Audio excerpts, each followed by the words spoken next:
Cradled in a cloud of fable, Tibet, the land of snows, was a place unknown to the world beyond its mountain walls for nearly a millennium.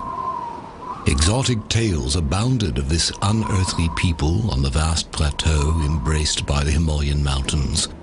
But it was not a land to be entered abruptly by outsiders. Inaccessible and remote, Tibet remained a mysterious figment in Western imagination. When the first expeditions of Westerners entered the Forbidden Land in the late 19th century, they brought back the first images the outside world had ever seen. They were images that provoked the fantastic tales even more. It seemed Westerners wanted to believe in the mythical Shangri-La, a temperate Asian land sheltered from the outside, governed by a philosophy of compassion and nonviolence, free from hardship or strife. If similar in philosophy, the physical reality of Tibet was far more complex. Life on Earth's highest plateau was one of harsh contrast, a place where natural riches were matched by unimaginable rigors. Its first inhabitants were nomads who slowly adapted to high-altitude extremities. Even for these rugged people, at 15,000 feet, their eyes could literally dry up from the brittle intensity of the sun. A sudden hailstorm could destroy a season's work or scatter herds in seconds.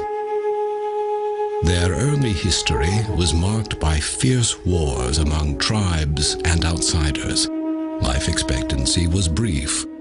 They were a people with an acute sense of life's impermanence and suffering. It is not hard to understand why the Tibetans, whose outward conditions were so severe and changeable, came to look inward for a sense of permanence and peace. The king who had finally united them as a people wished to unite them in faith as well. He invited a charismatic leader from India, Padmasambhava, to bring Buddhism to his land.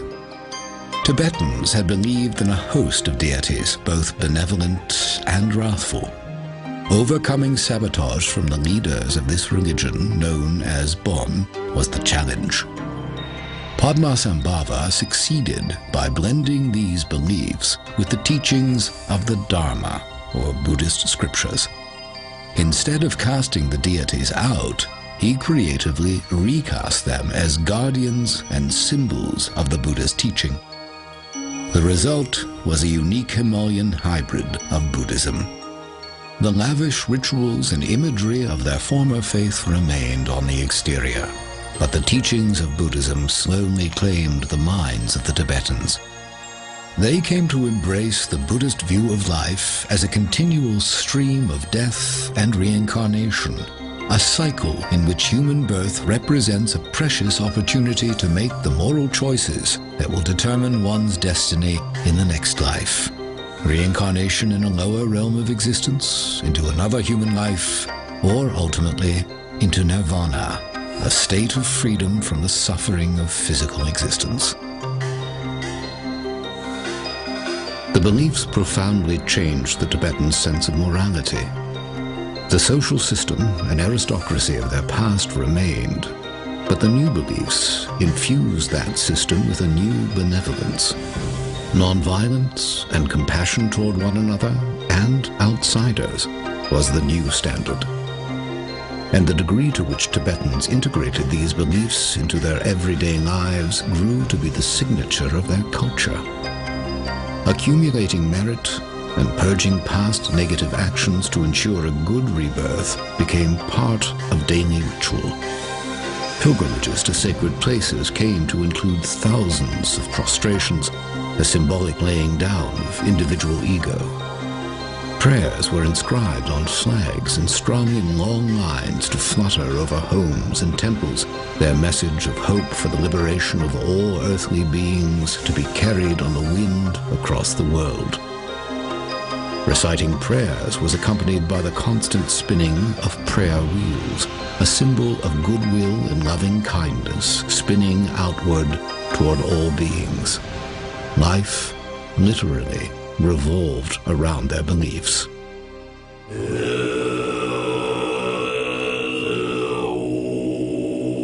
As a community, they sponsored monasteries for the study and practice of Buddhist teachings. These vast structures were homes for tens of thousands of monks and nuns, publishing centers for all Tibetan society, and libraries for ancient texts. Unlike the more ascetic forms of Buddhism, the Tibetan version embraced the arts and sciences as tools toward understanding the infinite. Drama, music, art, astronomy, philosophy, and medicine were all taught at the monasteries. At the height of Tibetan civilization, the monasteries numbered over 6,000, with 1 in every 6 Tibetans becoming part of monastic life. Study began in the earliest years. Earning the equivalent of a doctoral degree could demand 20 years or more. The monks became the keepers of knowledge for all Tibetan society, and the thread linking all generations was a tradition of discipleship.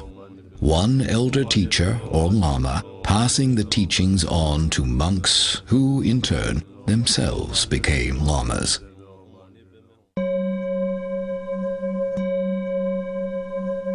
The new Buddhist beliefs also produced the most fascinating of Tibetans, the Yogis.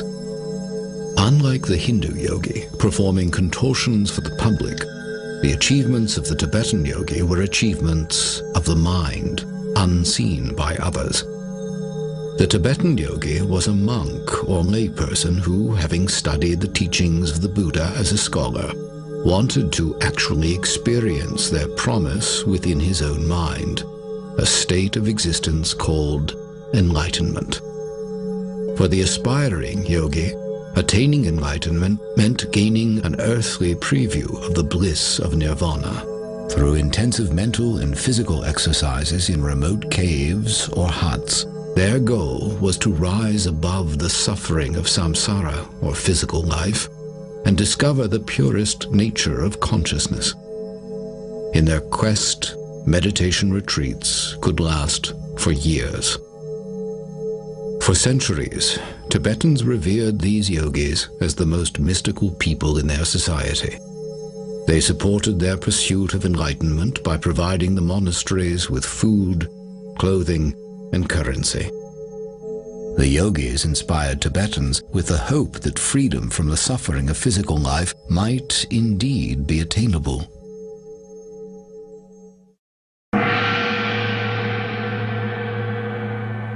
Over the course of centuries, spiritual and state leadership converged. Tibetans began a tradition of identifying those among them believed to be reincarnations of the Buddha of compassion. Among them, one would be named Dalai Lama, literally ocean teacher, implying depth and breadth of wisdom. Eventually, the one identified as the reincarnation of His Holiness the Dalai Lama would take his place as temporal leader of Tibet. The symbolic seat of this mystical government became the Potala, a majestic monastery looming over the legendary capital city of Lhasa. Well into the 20th century, Tibetans remained virtually untouched by the modern world. The threatening thunder of a human storm grew louder in Tibet as the 20th century progressed. The Communist Revolution swept China, and with it came a surge of interest in controlling the land of Tibet. Invoking past diplomatic ties between Tibet and Imperial China's various monarchies, Mao Zedong used these as a thin pretext for claiming Tibet's strategic location, rich geologic resources, and the headwaters of key Asian rivers.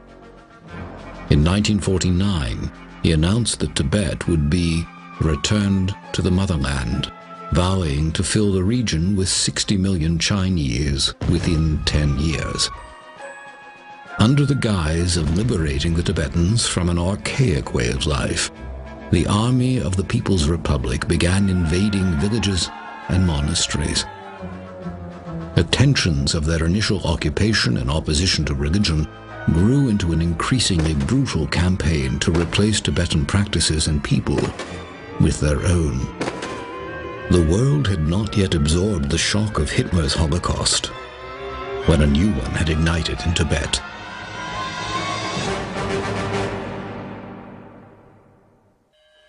The degree of the destruction is difficult to comprehend or communicate. As the invasion swept across their country, Tibetans who proclaimed allegiance to the Dalai Lama were imprisoned, tortured, or killed, often in exceedingly gruesome ways. Over 1 million Tibetans lost their lives, a fifth of the population. All but a few of the 6,000 monasteries were destroyed, bonfires made of their libraries, mockery made of their artwork and icons. The Dalai Lama, through all this, was Tenzin Gyatso, identified as a boy on a Tibetan farm.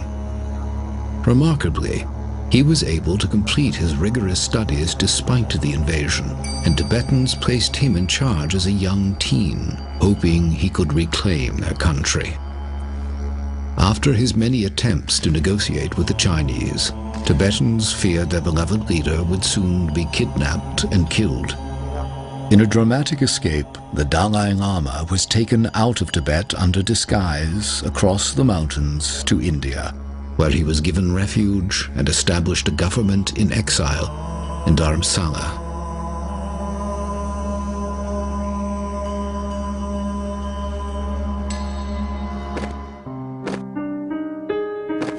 Chinese cruelty escalated in the years following the escape of the Dalai Lama, prompting a flood of Tibetans following His Holiness to India for refuge. Among them were a number of their revered yogis. After decades, the memory of that dark passage remains vivid. After His Holiness the Dalai Lama departed for India, then the class struggle and purge started, and all those who had name, fame, or prosperity were purged. They were beaten up, their hair plucked, their ears chopped off. And I thought to myself, when we talk in terms of hell, this must be the real hell. Then those who did not have either name, fame, or prosperity, they were rationed a certain amount of land. Then a couple of years down the road, the Chinese would turn around and say, "Where did you get all these? You must be part of the class system." There was a lot of pain and suffering.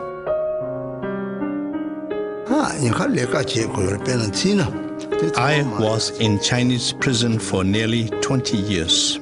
In the prison, instead of going to sleep, I would make a conscious effort to sit up and meditate. On Sundays, it was mandatory for everyone to sleep and keep quiet.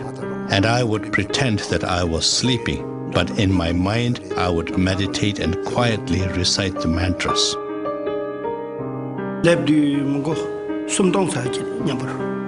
When I left my homeland, there were about 3,000 in my group. When we reached India, there were only about 500 left. Many were killed on the way by the Chinese. Many died because of hardship in the journey, and many went back to Tibet. Many days we had to go without food, and also many people got hurt. If it had been under normal circumstances, the same trip would have taken 3 months. But because it was an escape during a war, it took 2 years. We had to defend ourselves against the Chinese 9 times on the way. The 4th time, my father was caught by the Chinese.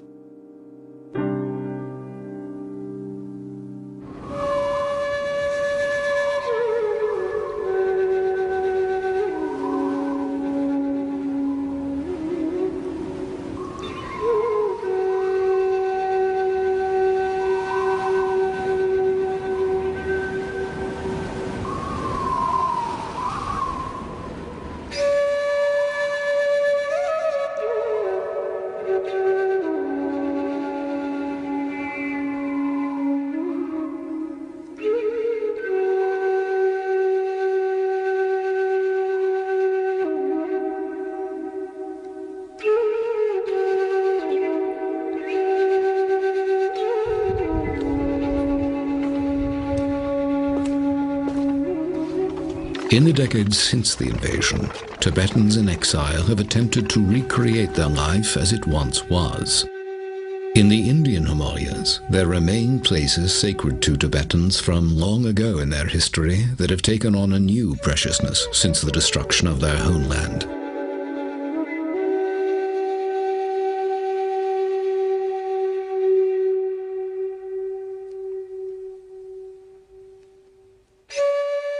They've also established new monasteries and schools in refugee communities throughout India. The government in exile remains in Dharamsala, working to help their people rebuild their lives.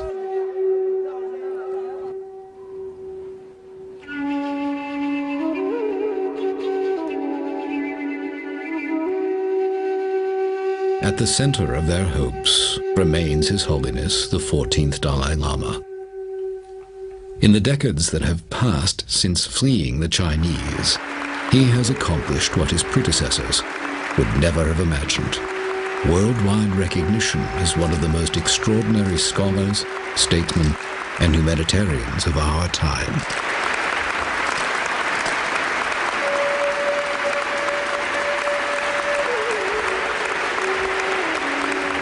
Our nation, Tibetan people, passing through very, very difficult situation, very difficult period.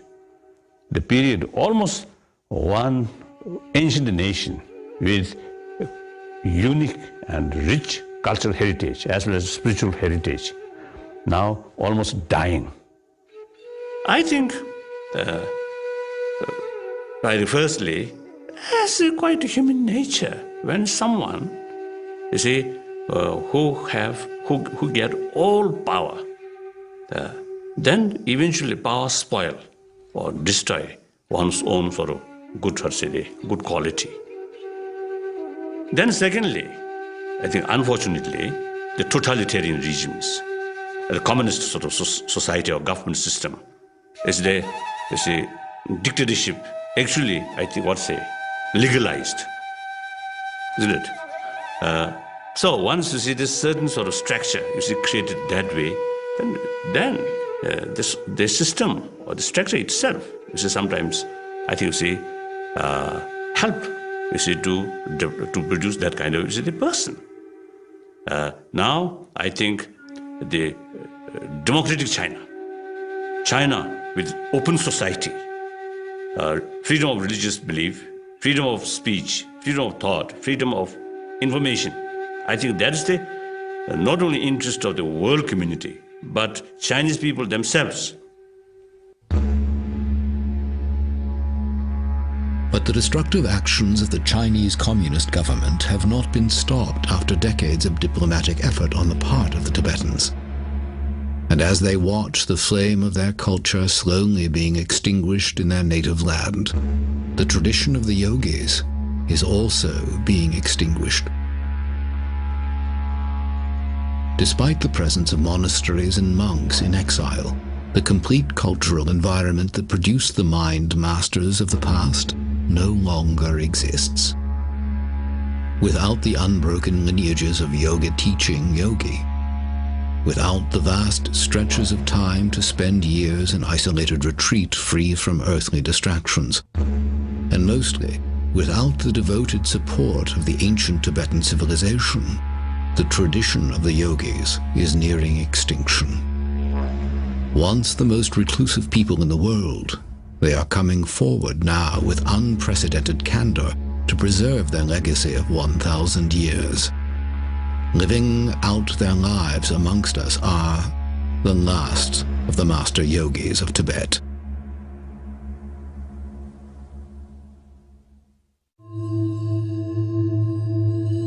To grasp the loss at stake with the loss of the master yogis, it is vital to understand what they have contributed to human development during their unique history. While the most advanced thinkers in the West developed the physical sciences to improve the outward state of humanity, the yogis developed a science of the mind to improve the inward state of humanity. Improving the emotional and moral response of the mind was their lofty goal, to transform patterns of thinking and alter patterns of acting by conquering anger, aggression, greed, pride, jealousy, even subdue states of physical discomfort. The techniques they developed to achieve these results are only now being recognized and affirmed by Western study of the brain and body. Central to the tradition of the Yogis is the passing down of extensive teachings and highly guarded practices for training both body and mind. Within each order of monks, the detailed lineages of Yogis, their students, and their techniques are recorded with great care. Each lineage bears a unique name and approach. With roots stretching back to Tibet's first master yogi, Naropa, the Drikung Kagyu lineage has long been renowned for producing highly advanced yogis. The Drikung Kagyu lineage has been running continuously without any kind of breakage in between or any kind of adulteration. That is starting from the founder of the lineage right down to this present day. When we look back in retrospect, there were so many highly regarded, highly realized yogis. The blessings are passed from one master to the other, right down to this present day. That is our specialty. I think practitioner, how to say, you benefit your mind. The academic is just knowledge. Maybe you become a teacher, you can teach in the terms, and this is one thing. But the practitioner, you have received you some blessings, and if you don't have this blessing in this lineage, then you cannot have certain power to help benefit other people. And also, someone who not go to the academic school, but his practice, he certainly opened his wisdom. And he also know other people, how they need to benefit. He will know. What is it then that defines a yogi? How do they differ from the ordinary monk? Outwardly, few clues are to be found. The most lucid answers to the question come from those who have walked the path themselves. A yogi is a person who has a profound experiential understanding of the true nature of all phenomena. The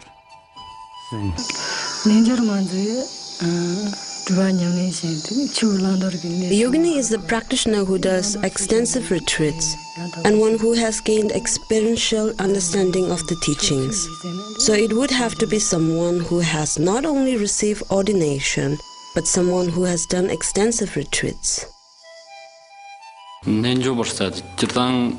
A yogi means one who enters into the Dharma or Buddhist teachings, and after that one who does the practice, which is about the mind, training the mind to be always at ease, always at peace. That is the definition of a yogi. Dharma lives within the yogi. Yogi follow the Dharma. If you really live on the Dharma, nothing can harm you. Even though they can be taken this life, but they cannot take next life.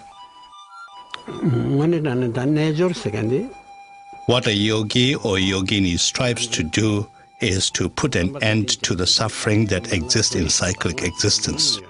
In order to do that, a yogi or yogini has to train his or her mind. Simply stated, a yogi or yogini will strive to counter all the negative emotions and try to generate positive energy.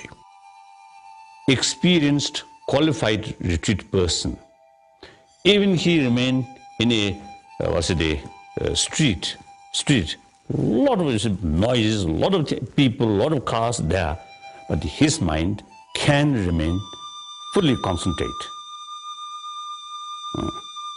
If someone who have not that qualified, like I think myself, even remain in a remote area, try to meditate, my mind go everywhere. Keeping the mind from going everywhere is precisely the challenge in meditation. And for centuries, aspiring yogis have retreated to remote places to avoid distraction while training their minds. Imagining life removed from society for years at a time can be difficult for Westerners accustomed to a world of virtually non-stop interaction. The question of where is another challenge. For Tibetans in exile, such places still exist in the Indian Himalayas beyond the reach of the Chinese. One of the 24 sacred places in Tibetan Buddhism is Lapchi, a meditation place, a Milarepa, one of Tibet's first yogis revered for abandoning a criminal lifestyle and attaining enlightenment within a single lifetime. A monk hiked for 6 days with a heavy camera into the mountains to bring back a glimpse of this primitive retreat. Even now, the images he recorded were permitted with reluctance.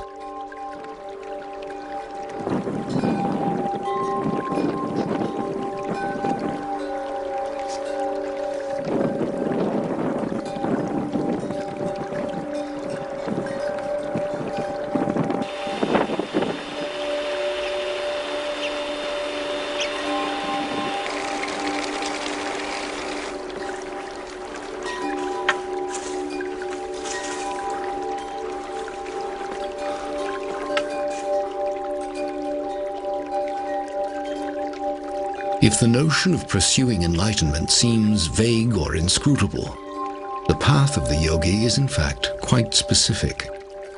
The techniques and practices developed over a millennium are revealed to them in a rigorous order and only by an accomplished practitioner. Their beginning premise is that the untrained mind is like a raging elephant out of control. The yogi's initial task is to slowly put reins on the leaping, erratic thoughts of the mind by using specific tools, the repetition of core beliefs in mantras, and exercises to empty the mind of conceptual thought. 2 yogis in retreat in Lapchi agreed to an interview, an unheard-of opportunity.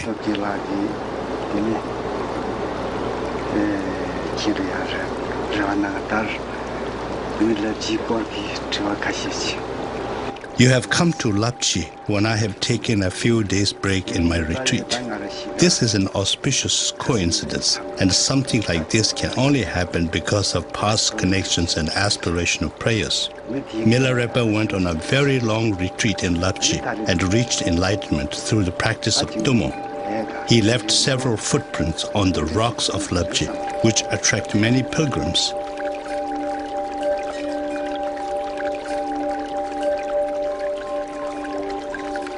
The disciples of many important masters have meditated at caves in Lapchi and the surrounding places.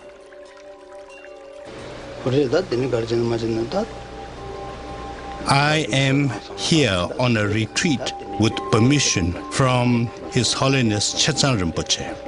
After many years' retreat, I came to the conclusion that a human being's physical constitution in particular was a big impediment for serious practitioners. I came to realize that the only way to remove these impediments was to attain mastery over the 5 elements so that my practice did not have to be dependent upon sustenance and health. I read Milarepa's life history. It completely ravished away my mind. I strongly aspired to master the 6 yogas of Naropa, as well as the secret Prana, Nadi, and Bindu, the 3 main components that are important in the practice of yoga. At any cost, I was determined to train myself to be able to master Tummo or Chandali. To do this, I found that Dharamsala was not conducive to the attainment of my aspirations. I needed a teacher who could pour down in me his experiential knowledge of such practices. I wanted the result of my efforts to create and leave an indelible imprint on my mind stream that I can forever carry forward. The most difficult thing to do is remain in single-pointed concentration. Bodily efforts, like doing hundreds of thousands of prostrations, and the efforts of speech like recitation of mantras are no problem. Controlling the mind is.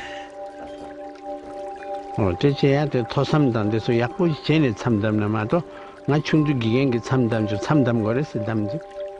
started my retreat when I was 9 years old.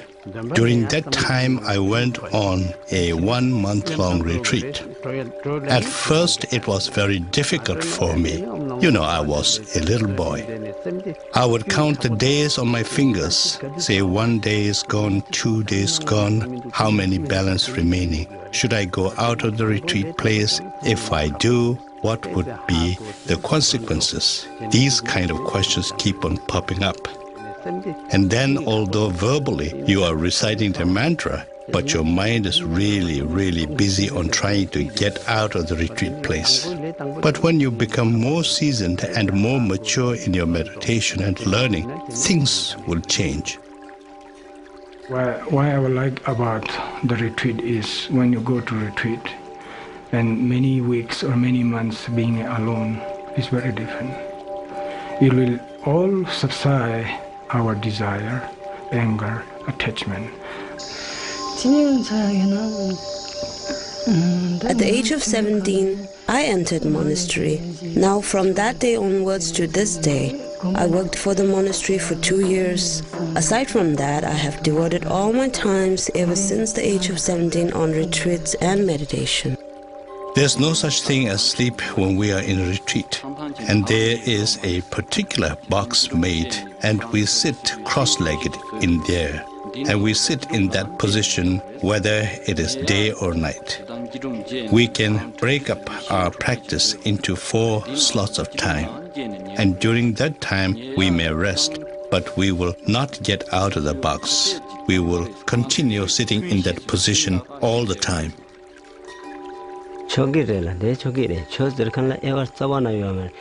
Whoever wants to go on a retreat, whether that person is nun, monk, or lay person, all are welcome.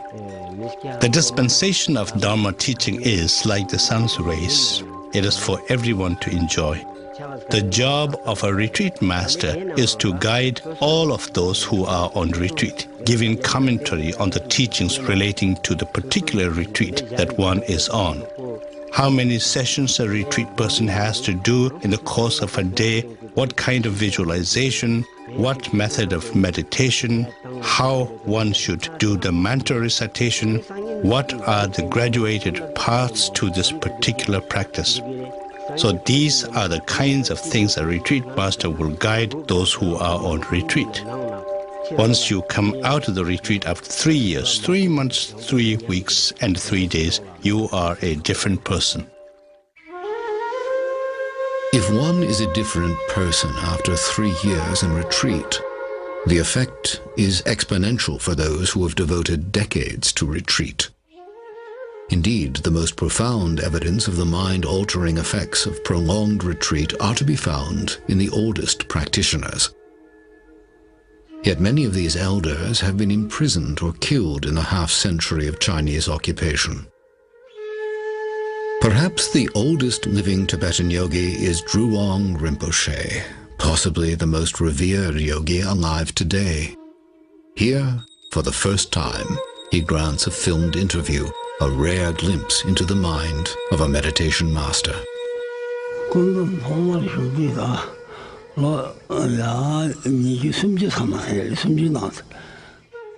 Now I have meditated for a very long time.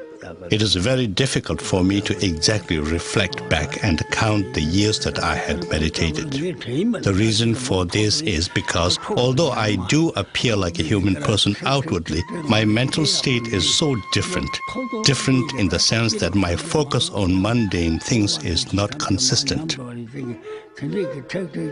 When one meditates, from the very day when one decides to go on solitary retreat, one has made a conscious decision to endure all kinds of losses: good clothing, good food, name, fame, and prestige. All these things one must be ready to forego and give up.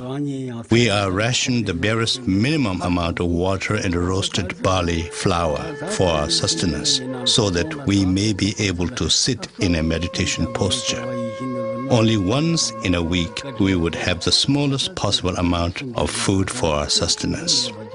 You have to persistently make a consistent effort and undergo all kinds of hardship. Without undergoing hardship, one would not be able to experience the mental state of all the glorious past masters. When I meditate, I can see all my former lives. I have been born in the realm of hell. I have been born as a hungry ghost. I have been born many times as animals. All these things become very, very clear when one is in meditation. I've gone through the 3 lower realms of existence many times. In my meditative absorption, I always go through the pardo or intermediate gap, which is to say, between death and rebirth. But there isn't a great deal of point going into these. When one understands this life and the life after as one, to such a person there's no need to go into these nitty-gritty things. When one's body is already dismantled in one's meditation, there's no question of death or discarding one's physical body.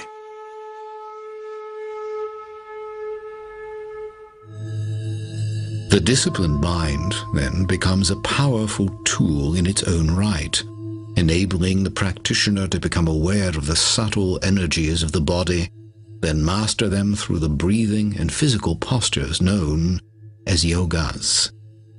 Modern Western medicine has documented the mental powers of these meditation masters. One such practice, Tumo, was developed for generating body heat in the icy caves of Tibet. Yogis who have mastered Tumo are capable of immersing themselves in icy lakes and, 15 minutes later, producing visible steam rising from their robes.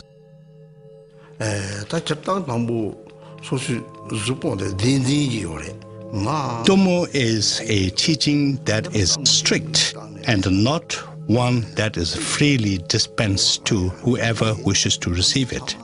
However, our environment and the time are very different now.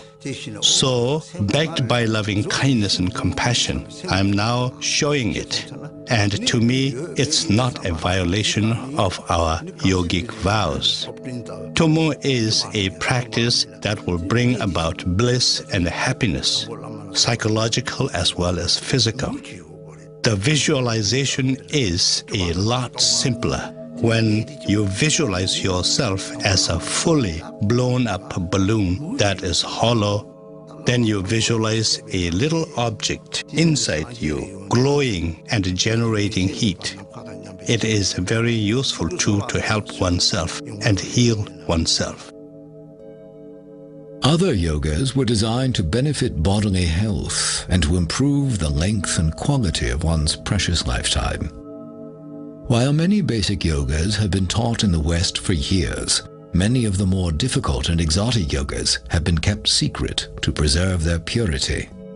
One such practice, Trulkor, was developed for opening the wind channels of the body, the pathways of energy associated with breathing.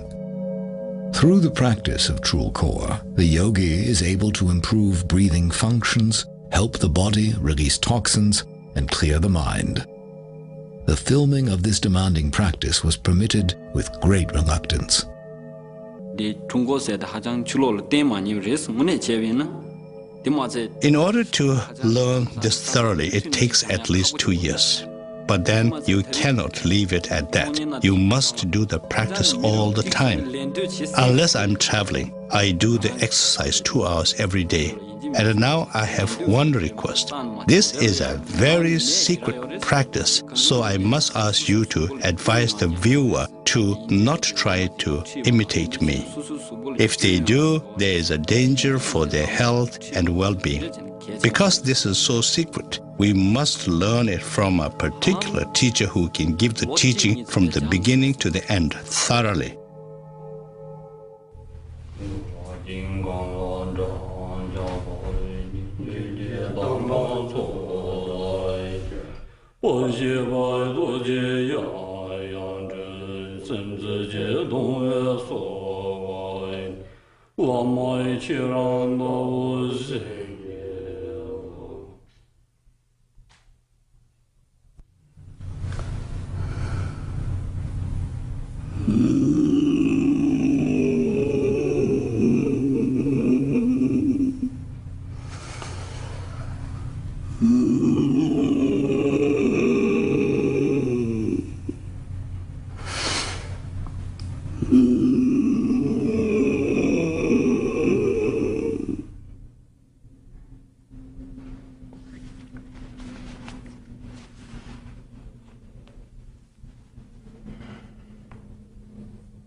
The yogi who has spent years practicing and has gained a high degree of mastery over both mind and body is said to have achieved a high level of attainment, to have become a highly realized being.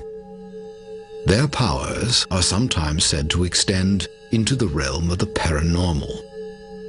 Such supernatural stories have swirled around the Tibetan yogis throughout their history, thickening the cloud of mystery surrounding them. Tales of telepathic communication and mind-controlling matter are reported among advanced practitioners to this day.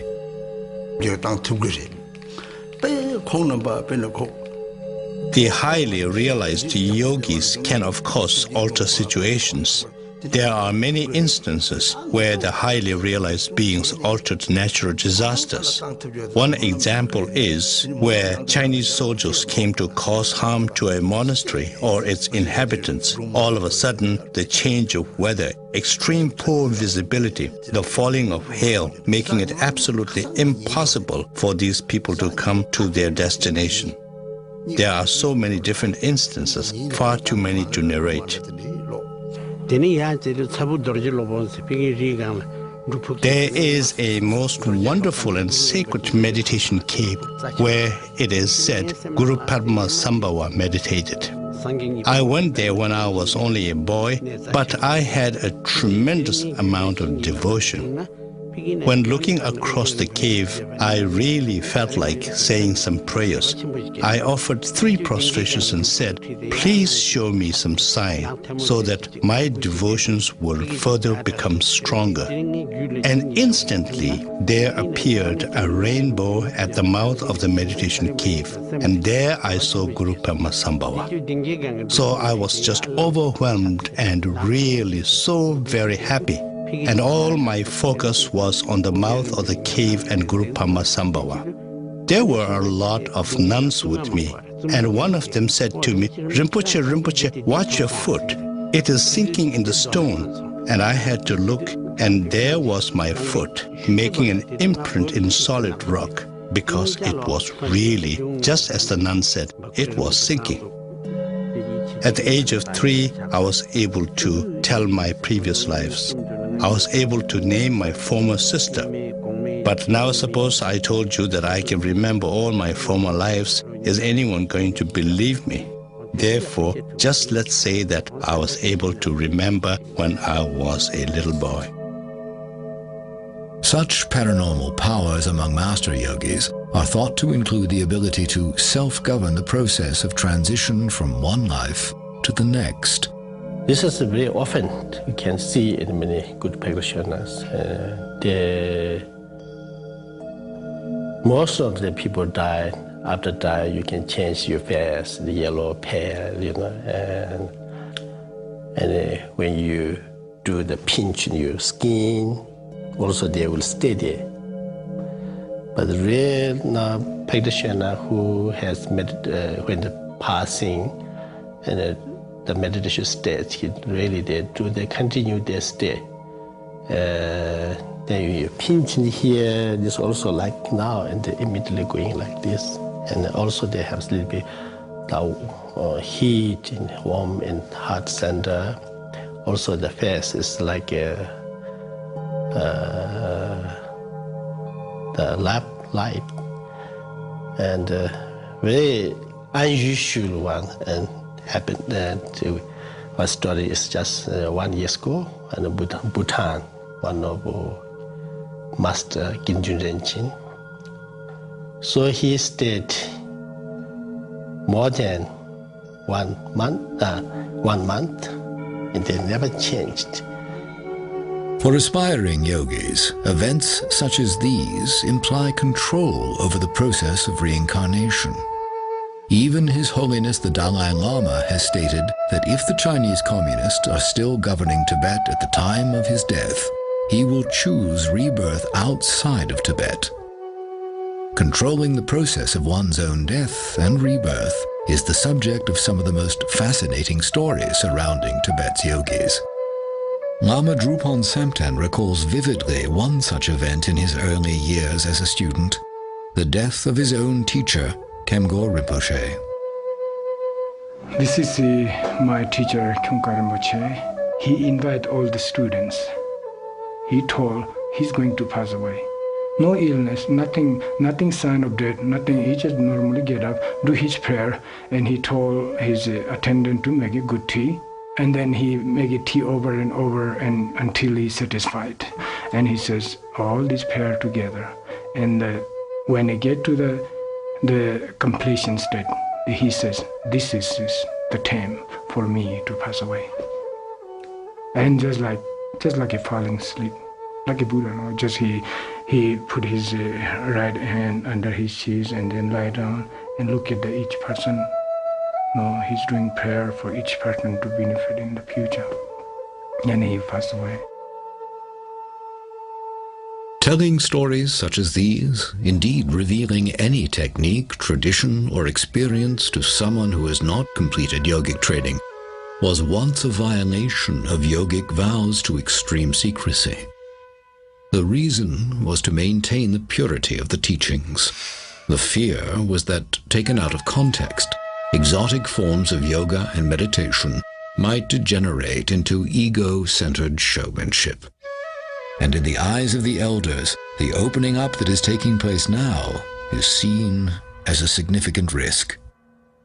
When His Eminence Drulong Rinpoche was asked about the cutting of his hair, a practice known to signify that a yogi is preparing to die, he displayed the stubborn elusiveness of a yogi under strict vow. There are many reasons why a person in retreat would grow hair. Let me think about it. Yeah, there are many reasons why one would grow one's hair long. Let's just forget about it, shall we? A good number of things happened to me. It will just boil down to misleading people. Forget it. You know, I just cut it because I am old, and the hair was really hefty and weighing me down. That's why I chopped it off. I have pledged not to mislead people. Now, if I told you a whole lot of tall tales, that will amount to misleading the audience. I have absolutely nothing whatsoever, and I have nothing to tell you. This is the first time I have been asked to tell about these things. We are not supposed to reveal the ins and outs of what goes on inside a meditation cave. If we do, then there will be consequences. The past masters, including Tilopa, have categorically said there was never an instance where he revealed the secrets of meditation. We who follow in their footsteps must do the same. Although it is known that Drulong Rinpoche did cut his hair in preparation for death, His Holiness the Dalai Lama asked him to live a little longer to help pass on and preserve Tibetan teachings. It is said that His Eminence agreed to do so, and has decided to live until the age of 100 to help his people.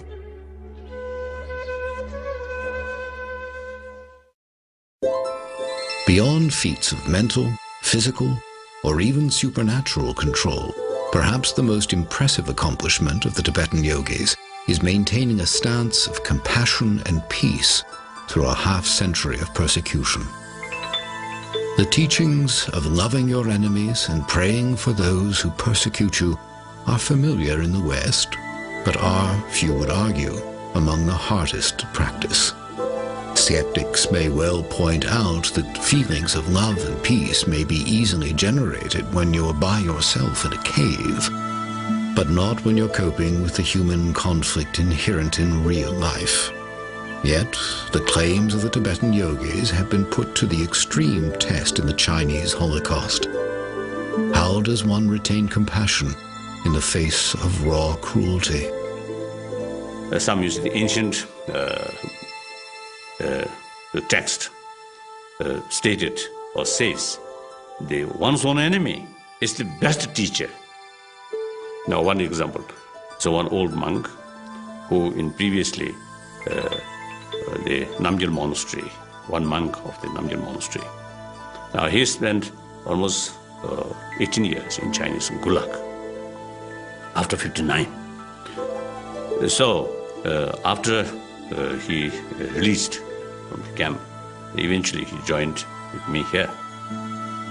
So then one day I casually asked about his experience in the Gulag. Then he told me a few occasions he faced some danger. And I asked, what kind of danger? I thought danger of his life or something like that. Then he answered me, danger of losing compassion towards Chinese. So, that's we as a practitioner, we deliberately should try to keep compassionate attitude towards one's own enemy is very essential. I don't blame the people of China. I blame their policy or their culture, because it's a communist culture. The culture is at fault, not the people. In the ways of what we call samsaric beings, in the ways of the ordinary people, lay people, if I followed that, yes, obviously, yes, there would be sadness in my heart. And there were a lot of sufferings that were brought about to a lot of people and to myself. But as a practitioner who believes in the cause and effect, I'm a very, very happy person. I have no grudge against anybody. I have no grudge against the Chinese people or the Chinese government. Whatever befell on an individual, it was because of his past karma. Unhappiness does not crop up out of nowhere. It is a result of one's commission of negative karma in former lives. For example, when you cheated others, when you tried to defeat others, when you try to gain at the cost of others, these result in what we call the ripening of karma that brings about pain and suffering. So when you do negative deeds, the result is a state of mind that is often referred to as hell. When you have done positive deeds, it brings about happiness. I was born after the Chinese operation in Tibet. I am upset with them, and I am sad because the Chinese have been very ruthless to Tibetan people and my family. You name it, they have done it. At the same time, they have destroyed so many monasteries in Tibet. Maybe it is because I am still young and my practice is not strong enough yet. Maybe this is why I am upset with the Chinese. As an antidote to conquering very strong negative emotions, we would resort to doing the sevenfold Vairocana posture meditation. There are different wind energies inside a human person. In one posture, the wind which enables us to excrete waste enters into the central nerve channel, eliminating some of the negative emotions. When you broaden your shoulders and sit upright, the nerve or vein-related winds enter and get rid of ignorance. When your neck is slightly bent downwards at an angle and you touch the tip of your tongue on the palate, then fire-related wind enters and dissipates desire. When you lower your eye a bit so you almost see the tip of your nose, the space-related wind enters and gets rid of egocentric pride. When you sit cross-legged and remain in single-pointed concentration, then water-related wind enters and helps get rid of jealousy. These postures are a very good method of getting rid of some of the negative emotions. Are newer generations of Tibetans raised exclusively in exile, immersed in contemporary culture, displaying the discipline and compassion of their elders? Evidence of cultural erosion is appearing among younger Tibetans in exile. Demonstrations and violent protests are becoming increasingly common in refugee towns. Some are beginning to question the pacifist approach of their leader. Even so, the spirit of their native culture remains strong, and some still aspire to the example of past masters. In our life, we do many different things, we are in different professions, but we all have a single goal, and that is to be happy. And the only way to be happy is to believe in one's own mind that it can be happy, that it has happiness all the time. And that is very important to know, that is very important to notice. If we fail to notice that, then we start to expect external materials to make us happy. In our life, we change different things in the hope of being happy. We change our name, we change our dress, we change our food, we change everything. But we realize every time that this change has never brought the true happiness. So the only way to stop all this game is realizing the nature of mind, which is a Buddha and which is content and fulfilled and satisfied from the beginning. So although I still have desire, I still like all the material things, deep down in my heart I often feel that this is not the real way of happiness.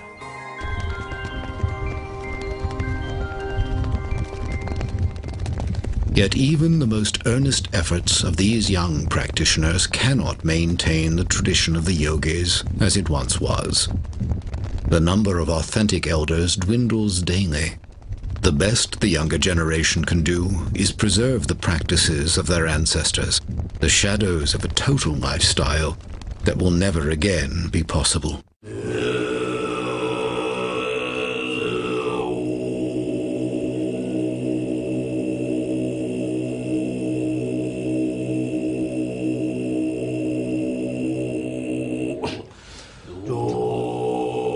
This observation by His Holiness the 14th Dalai Lama points to the irony of the Chinese Holocaust. Intent on destroying Tibetan culture, the Chinese have in fact successfully driven it out into the world. It is seen in a phenomenon that began shortly after the invasion and continues today. Once the most reclusive people in the world, the master yogis of Tibet have begun to migrate westward. As hope of reclaiming their native land fades, they are relocating to establish temples and teaching centers. Now the Buddhism is developing west, so we have centers from South America, from Chile to North America to Canada, and we also have Baltic countries, in Central Asia, we have maybe 40 centers more than. So we have to also properly guide the Buddha's teaching. It is in one way, a very difficult situation in Tibet today, and it's been that way for many years. But from that, we have so many wonderful teachers and examples that have come to the United States, Europe, and different countries to make Buddhism available to us. One day His Holiness the Dalai Lama called me down and said, well, this is time now. It is time for you to actually come out of retreat. And now your time has come to benefit all beings. Listening to that advice, I ended my retreat. And from that day onwards, to this day, I have visited so many countries, and I have taught so many countless number of people. And it was absolutely as His Holiness said. I benefited so many people, and I keep on going strong. Now, since I came to the United States, it has gone 5 years. The job of all Dharma practitioners is to help other beings. In countries like India and Nepal, there are many lamas, and teachings are readily available to the population. And this case does not apply in the United States and other Western countries. The main point of the teachings is the generation of loving kindness and compassion. And I hope to help people in the United States and teach them loving kindness and compassion. Arizona has become home to one such center, a growing facility where Tibetan yogi Garchen Rinpoche guides the teachings.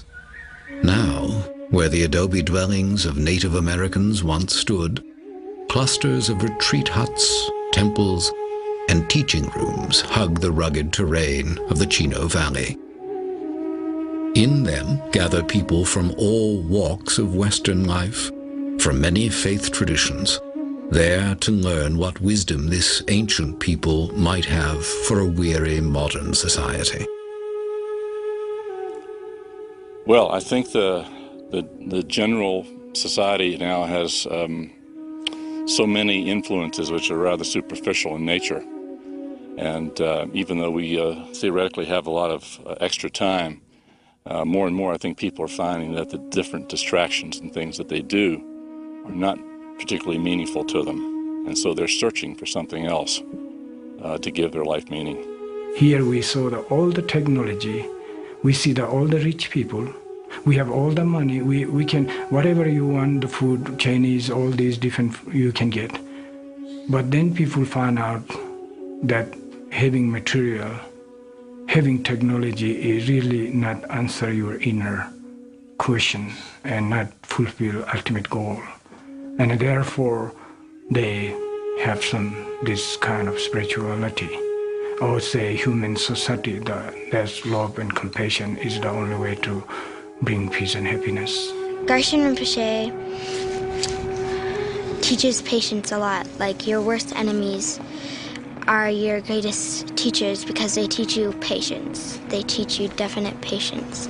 And during school and when I'm at home, like, I have a 2-year-old little next door neighbor and he just gets on my nerves all the time. And so it's like, it gives me a lot of patience to practice.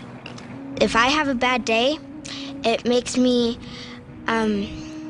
think about my bad day, reflect on my bad day, and there's a part that you should do every night. Like, you think of 2 things that you did bad in that day and try to fix them the next day, and then you think of 2 things that you did good that day and you try to do them the next day as well. I think it's very bad, it's very sad that we're losing yogis and we're losing someone who can connect us with our own enlightened nature.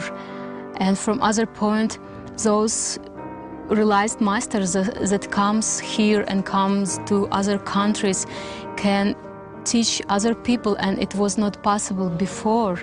And even there are so many people who even would not think about Buddhism until they would meet realized master. Just looking at our lamas that we have, like His Holiness, the Dalai Lama, and many wonderful Western lamas, when you look at them, you get some true feeling that they really have some kind of inner peace. And if we could receive those teachings from the yogis and put them into practice in our own lives, that is the way to save. That is the only way to save the lineage of the Tibetan yogis. And that's the most important thing to do, I think. Yeah.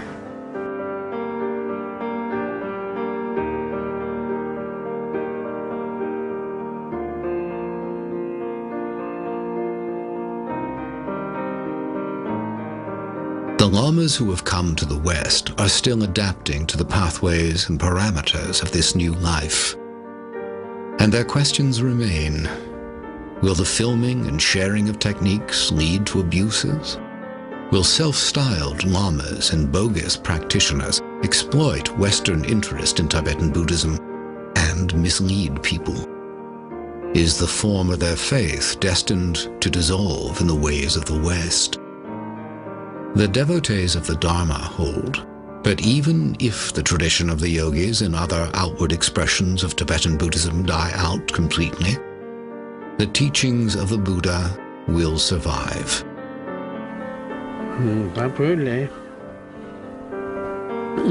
Because of the Chinese occupation, it is extremely difficult to have the same amount of yogis coming either inside Tibet or outside. The number of yogis has definitely decreased, and it is difficult to see whether we will have the same amount in the future. According to the things that have taken place in Tibet, and according to the prevailing circumstances, it would seem that the tradition of the yogis will come to an end. If not come to an end, it will near extinction.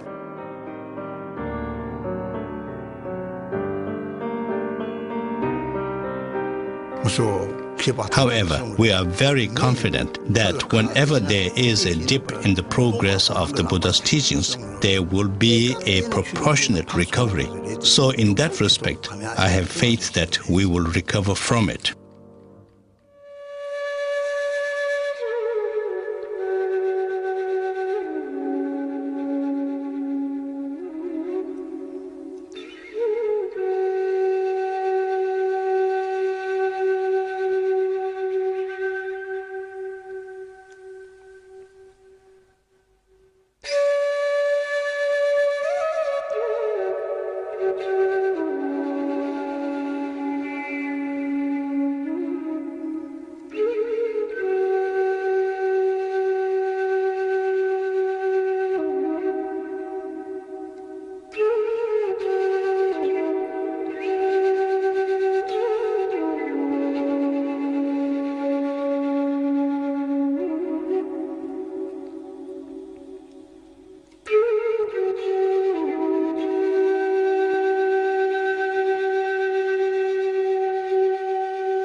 will Tibetan Buddhism thrive in its new soil?